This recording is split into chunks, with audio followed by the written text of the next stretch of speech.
От 1 януари 2026 година еврото ще бъде въведено като официална валута в България. Промяната от лев в евро ще има отражение върху всичко с парична стойност в страната, включително на баланса по сметката ни. Ние от Асоциацията за отговорно небанково кредитиране се стремим да предоставяме точна и ясна информация на потребителите за тази голяма промяна в живота на всички ни.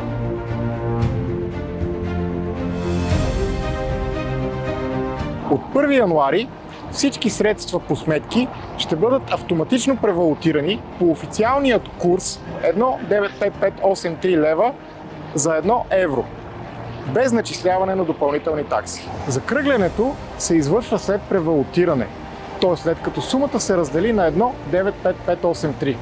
Закръглянето се прави само на втория десетичен знак след запетая. Преведено на паричен език, закръглянето ще е в рамките на 1 евроцент. Ако потребителят получи съобщение, че такса се дължи, или от него бъде поискано да въведе данните си по карта, това е почти сигурна индикация, че става въпрос за измама. Всички такси и комисионни по тарифите за финансови услуги до 8 август 2026 година ще са видими в лева и евро. Едновременно в лева и евро ще са видими и всички финансови операции, както и наличностите по сметка. Отново в лева и евро ще са видими и всички плащания за главница и лихва по кредитите.